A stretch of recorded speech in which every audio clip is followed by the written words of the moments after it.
নমস্কার বন্ধুরা, welcome to Bong sports info. আজকের রবিবারটা জাস্ট জমে গেছে। আজকের দুটো ম্যাচই ছিল রোমাঞ্চে ভরপুর।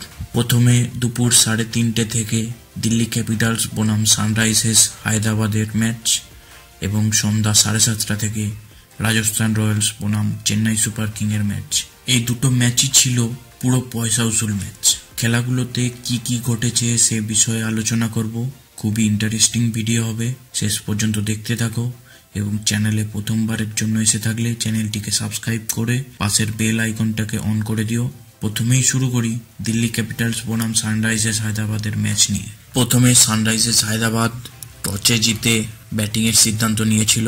হায়দ্রাবাদের শুরুটা আমরা যেরকম দেখে অভ্যস্ত সেরকম মোটেই হয়ে ওঠেনি।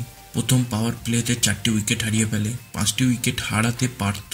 অক্ষর প্যাটেলের বলে অভিষেক পটেল ক্যাচটি লুপে নিতেন, কিন্তু ক্যাচটি ড্রপ করে দেয়। ইজি ক্যাচ ছিল কিন্তু ড্রপ করে দেয়। ম্যাচের মধ্যে হয়েই থাকে, ওই নিয়ে কিছু বলে তো লাভ নেই।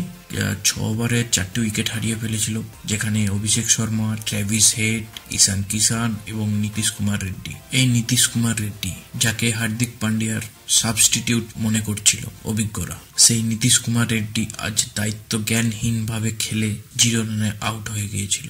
নীতিশ কুমার রেড্ডি না হার্দিক পান্ডিয়া, কে তোমাদের ফেভারিট সেটা কমেন্টে জানিও। ফার্স্ট ইনিংসে ব্যাট হাতে অনিকেত বর্মা 41 বলে 74 এবং হেনরিক ক্লাসন 19 বলে 32 রান ছাড়া আর কেউ তেমন ভাবে কোনো ইম্প্যাক্ট ফেলতে পারেনি ম্যাচের মধ্যে। যেখানে ফার্স্ট ইনিংসের শেষে হায়দ্রাবাদ 163 রান সংগ্রহ করেছিল 18 ওভার 4 বলে। হায়দ্রাবাদ পুরো অল উইকেট হয়ে গিয়েছিল ফার্স্ট ইনিংসে, এবং সেখানে বল হাতে মিচেল স্টার্ক 5টি উইকেট এবং কুলদীপ যাদব 3টি এবং মোহিত শর্মা 1টি উইকেট সংগ্রহ করেছিলেন। সত্যি ভাই, মিচেল স্টার্ক যে ওয়ার্ল্ড ক্লাস বোলার সেটা বারবার প্রমাণ করে দেয় আইপিএল এসে। দ্বিতীয় ইনিংসে দিল্লি ক্যাপিটালস 164 রানের লক্ষ্যমাত্রা নিয়ে ব্যাট করতে নামেন।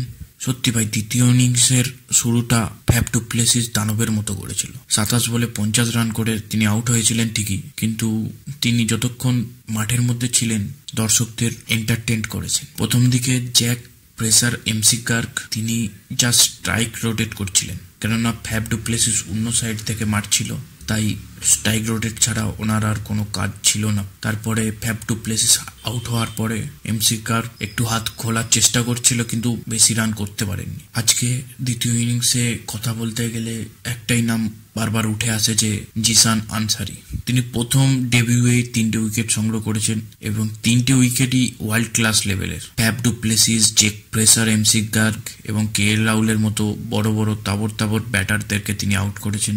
দেখে খুবই ভালো লাগলো যে একটা ম্যাচিওর বোলিং। এই ম্যাচটি দিল্লি ক্যাপিটালস 16 ওভারে 7 উইকেট থাকতে থাকতে খুবই অনায়াসে ম্যাচটি জিতে নেয়। এরপরে আমরা 7:30 থেকে দেখলাম যে রাজস্থান রয়্যালস বনাম চেন্নাই সুপার কিং এর ম্যাচটা হয়েছিল গুয়াহাটি স্টেডিয়ামে।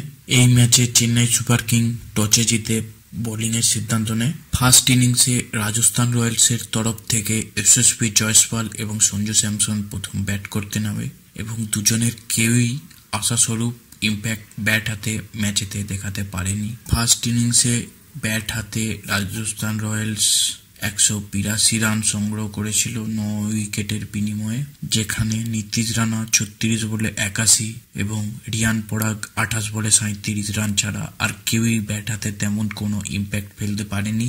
সেখানেই বল হাতে খালিল আহমেদ, নূর আহমেদ এবং মহেশা পাতিরানা বল হাতে 2টি করে উইকেট পেয়েছিলেন, এবং রবীন্দ্র জাডেজা এবং অশ্বিন 1টি করে উইকেট পেয়েছেন। সেখানেই চেন্নাই সুপার কিং 183 রানের লক্ষ্যমাত্রা নিয়ে ব্যাট করতে নামেন সেকেন্ড ইনিংসে। সেখানেই ফর্মে থাকা রাচিন রবীন্দ্র 4 বলে 0 রানে জবরা আর্চারের বলে আউট হয়ে যায়, যেটি আমরা মোটেই এক্সপেক্ট করিনি। ভেবেছিলাম যে ফর্মে আছে, 50 তো করেই দেবে অনায়াসে, 50 না হলেও 30 তো করেই দেবে। সেখানে 0 রানে আউট হয়ে যায়। তারপরে রাহুল ত্রিপাঠী 19 বলে 23 রান করে আউট হয়ে যায়। এই ম্যাচে সবচেয়ে ভালো খেলেছে ঋতুরাজ গায়কোয়াড় চেন্নাইয়ের তরফ থেকে ব্যাট হাতে। তিনি 44 বলে 63 একা হাতে ক্যাপ্টেন্সি বাড়ি খেলছিল, নিজের দলকে জেতানোর মরিয়া চেষ্টা করেছেন, কিন্তু শেষ হাসিটা হাসতে পারেননি। যাই হোক, সেখানে রবীন্দ্র জাডেজা এবং শেষে মহেন্দ্র সিং ধোনি জেতানোর অনেকটাই চেষ্টা করেছিল এবং সব শেষে জিমি ওভারটন এসে একটা বড় ছক্কা মেরে খেলার মধ্যে রোমাঞ্চটা বজায় রেখেছিল।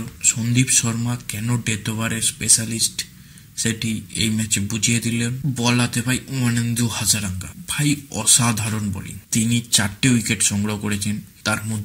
তাদের মধ্যে রাহুল ত্রিপাঠী, ঋতুরাজ গায়কোয়াড়, শিবম দুবে এবং বিজয় শঙ্করের মতো বড় বড় তাবড় প্লেয়ারদের তিনি আউট করে দিয়েছেন এই ম্যাচে, যার ফলস্বরূপ আজকে রাজস্থান রয়্যালস 6 রানের ম্যাচটি জিততে পেরেছিল।